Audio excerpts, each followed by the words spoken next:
Vamos a abrir nuestra Biblia, hermanos, y vamos a ir específicamente al libro de Santo Evangelio según Mateo. Vamos a ir al capítulo 1 de Evangelio según Mateo. Vamos a leer los primeros 17 versículos. Esa es la porción que vamos a meditar hoy.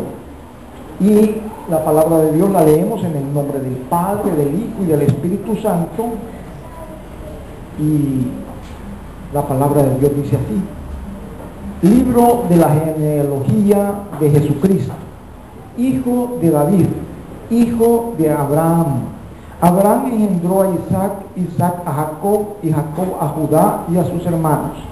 Judá engendró de Tamar a Fares y a Sara, Fares a Esrón y Esrón a Arán. Arán engendró a Aminadab a Nazón y Nazón a Salmón.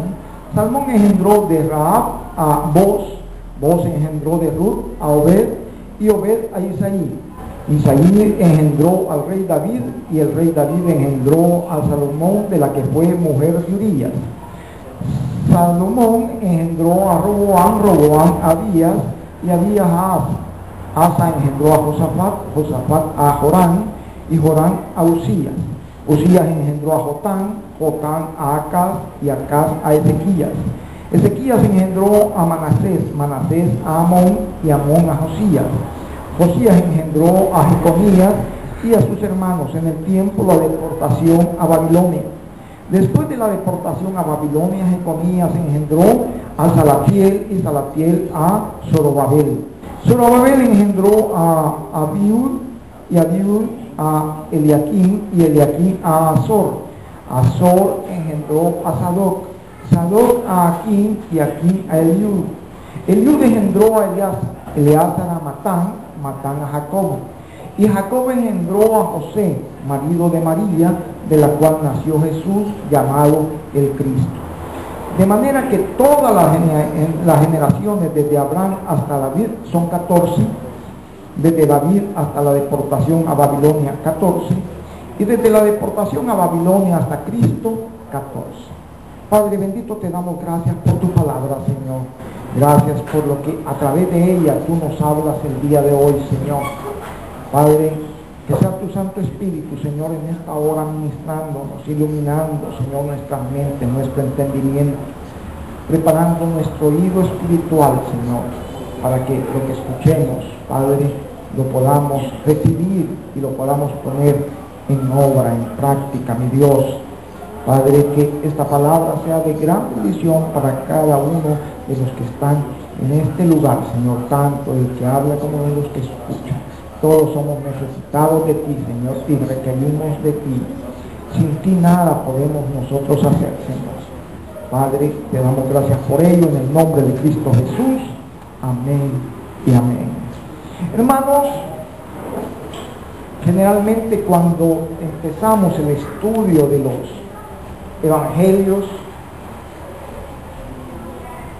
y llegamos al evangelio, iniciando con el evangelio de Mateo, este primer capítulo a veces hasta lo saltamos, hermanos, porque consideramos que no nos deja mayor enseñanza, mayor conocimiento, no nos da nada, y por eso lo salteamos. Nos parece aburrido, nos parece cansado, una repetición de nombres, algunos nombres extraños, otros que los conocemos, pero que no nos dicen mayor cosa. Aquí Mateo nos presenta lo que es el linaje de un rey. Para un rey es importante su linaje. Para el pueblo de Israel era sumamente importante, hermano, el linaje. Quizás nosotros como pueblo, como Sion, y a veces decimos que en realidad decimos pueblo, y a veces decimos la nación, el país, ¿verdad? La nación. Pero los sociólogos, los estudiosos a veces consideran de que nosotros nunca hemos llegado a formar lo que es una nación. porque nos hace falta muchas cosas, muchos elementos que son los que hacen constituir un pueblo como nación. Y este es uno de ellos. Ustedes saben quiénes son sus padres, saben quiénes son sus abuelos, quiénes son sus tatarabuelos, sus tatarabuelos, de dónde vinieron, qué hicieron.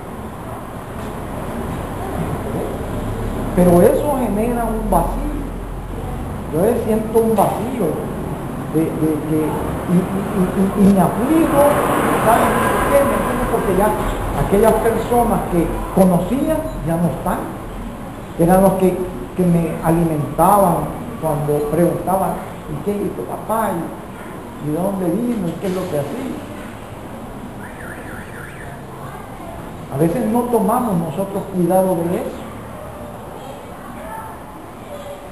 A veces incluso escuchamos que cuando hijos le preguntan a sus padres que quiénes fueron sus abuelos, dicen cualquier cosa y de una manera despectiva y como que si eso no es trascendental. Pero ¿cuáles son las raíces? ¿De dónde es que surge? ¿De dónde es que viene? Eso, así como nos puede debilitar si digamos la línea ha sido una débil, pero también nos puede fortalecer. O sea, cuando digo debilitar en el sentido, bueno, si esto venía torcido, pero de aquí en adelante podemos cambiar la situación, ¿verdad? No tenemos que repetirlo, viéndolo desde ese sentido. Pero aquí, hermanos, en ese primer versículo que dice, libro de la genealogía de Jesucristo, hijo de David, hijo de Abraham. Allí está encerrado todo. Luego viene por 14 generaciones y 14 generaciones y 14, toda la genealogía. Y lo hacen de esa manera porque en ese tiempo no había, hermanos, los libros, no había la manera como guardar por escritura. Todo se tenía que memorizar.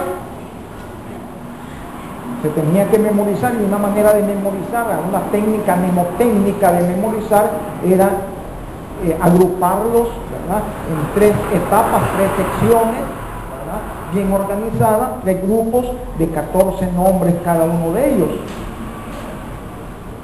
Esa era la manera como, hermanos, se estructuraba. Pero fíjense que para el pueblo judío esta genealogía era de tremenda importancia, era de tremendo interés para ellos. La frase corriente, ¿verdad?, esa frase para ellos, genealogía, era una frase corriente. Libro de la genealogía para ellos era una frase muy corriente. Hermanos, era la parte del linaje, era el pedigrí, ¿verdad? Era el pedigrí. Y el pedigrí, hermanos, tiene un elemento importante que es la pureza del linaje. Para ellos era importante la pureza del linaje. Todo aquello que pudiera tener mezcla era una pérdida incluso del derecho de ciudadanía. O sea, una persona que no pudiera comprobar de manera fehaciente, hermanos, su pedigrí, no tenía derecho, hermanos, de ciudadanía. Si vamos al libro de Esdras, acompáñenme al capítulo 2 de Esdras, y en el versículo 62, nos dice: estos buscaron su registro de genealogías y no fue hallado, y fueron excluidos del sacerdocio. Hermano, si alguien quería ejercer el ministerio, el servicio, la profesión de sacerdote, tenía que establecer su genealogía desde sus padres hasta Aarón. Y no era de 2, 3, 4, 5. todo, hermano, desde el padre de él, que se comprobara que venía, hermanos, de la casa de Aarón. Y en el caso de la esposa, si se casaba ese sacerdote, hermanos, la esposa tenía que comprobar por lo menos 5 genealogías, o sea, 5 ascendencias hacia adelante. ¿Quién eran sus padres, sus abuelos, sus tatarabuelos? En 5 generaciones. Entonces, para ellos, hablar de libro de la genealogía era un tema muy importante. Decimos que este evangelio fue escrito para los judíos. Entonces no se podía prescindir de él porque había que dejar bien sentado, hermano, quién era Jesucristo y de dónde procedía, de dónde se venía. En el caso de la genealogía de Mateo, que presenta Mateo, hermanos, había que dejarlo muy sentado que era de la casa de David, porque allí había una profecía que venía, hermano, desde, era importante, porque habían promesas que había que cumplirse, y Cristo Jesús es el cumplimiento de todas esas profecías. Cristo Jesús es el cumplimiento de todas esas promesas. Entonces había que dejarlo sumamente especificado, muy claramente. Jesucristo, libro de la genealogía de Jesucristo, hijo de David, hijo de Abraham. Y aquí, hermanos, en toda esta genealogía encontramos una gran riqueza en cuanto a cuál era el plan de Dios y cómo Dios abría las posibilidades y las puertas desde ese momento para que también nosotros pudiéramos llegar a Él. Y cuando digo nosotros, como gentiles, como pueblo que no era pueblo de Dios, considerado, hermanos, así, desde la óptica de los judíos. Entonces, encontramos, hermanos, ese agrupamiento de 14 nombres en 3 secciones, ¿verdad? La primera sección hasta David, la segunda hasta la deportación, la cautividad, y la tercera hasta Cristo Jesús. Esas eran las tres secciones. En la primera, prácticamente, hermanos, es donde nos habla que llega hasta David. David, alguien sumamente importante, porque es el que fraguó, hermanos, es el que logró consolidar lo que conocían como la nación de Israel. Un nombre, un personaje tan mencionado en las Sagradas Escrituras, de tanta importancia, un personaje que Dios hizo un pacto con él, que siempre iba a haber uno de su casa en el trono, y eso se cumplía con Cristo Jesús, hermano. Otro día estaba viendo una revista de esta Geographic, ¿verdad? National Geographic, y toda la revista, la portada era en relación al rey David. Yo dije, la voy a adquirir, ¿verdad? Porque ha de estar interesante. Y la hojeé así un día, una mañana la tenía en una universidad, y cuando veo, hermano, lo que el argumento de todo el artículo era de que David no había existido, no hay evidencia de que David existió. ¿Se puede usted imaginar? Lo que dice la ciencia. Pero para un judío, el rey David es como un pilar, ¿verdad? De toda su estructura, ¿no? Y ellos tienen la evidencia de que sí existió. ¿Estamos? ¿Por qué? Por esa meticulosidad, hermano, en cuanto a realizar, ¿verdad?, sus genealogías. Amén. A ellos les dice, el rey David no existió. No. sí, ¿verdad? Se va a modificar nuestra fe, nuestra estructura. No es nada, hermano. Amén. Por eso es importante, ¿verdad? El conocimiento, el estudio, ¿verdad? El dejar evidencia de las cosas. ¿Por qué? Porque después vienen otros y detrás de ellos, hermanos, hay antecedentes, hay una historia, y esa historia lo fortalece como nación. Amén. A nosotros nos fortalece, hermanos, también espiritualmente. Amén. Nosotros provenimos también espiritualmente de Abraham. Amén. Somos hijos espirituales de Abraham, el padre de la fe. ¿Está conmigo? Amén. Entonces hay, hermanos, en nosotros también una cercanía con el pueblo judío, aunque no en la carne, pero sí espiritualmente, y eso nos identifica con ellos. Amén. Entonces, hermanos, vemos, ¿verdad?, aquí en estas 3 secciones, ¿verdad?, cómo llega la primera hasta David, ¿verdad? Y con esta primera etapa de lo que se nos habla, que el hombre fue creado, hermanos, para la grandeza, para la realeza original. Si nosotros estudiamos Génesis 1 y el versículo 27 y después leemos el versículo 26, nosotros fuimos hechos a imagen y semejanza de Dios, hermanos. Fuimos creados por Él, ¿verdad?, a su semejanza.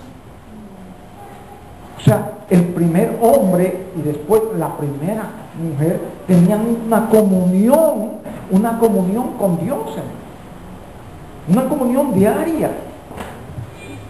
Todos los días se paseaban por el jardín del Edén. Había comunión, y en esa comunión había grandeza, hermano. El problema es cuando se pierde esa comunión. Y aquí, al entrar ya a la segunda sección, cuando entramos a la pérdida de esa grandeza, ¿verdad?, donde hay una gran tragedia por la libertad perdida. Y lo vemos, hermanos, consumado en la deportación, en la cautividad babilónica. Porque esa cautividad trajo vergüenza, trajo tragedia, trajo desastre a la nación. Una nación que David la había llevado, o sea, un pueblo que David lo había llevado a nivel de nación y a ser reconocida, hermano. Después, verse en esa humillación, en esa vergüenza de ir como esclavos, hermano. ¿Por qué? Porque se perdió la libertad. O sea, la libertad es tan valiosa y tan importante. Cristo Jesús nos ha traído a nosotros libertad, hermano. Y esa es la tercera parte, la tercera etapa. Esa es la libertad. Pero Pablo nos dice de que cuidemos esa libertad, que nos mantengamos firmes en la libertad que Cristo Jesús nos ha dado. ¿A fin de qué? De no volver, hermanos, a caer en cautividad, a no volver a caer en vergüenza.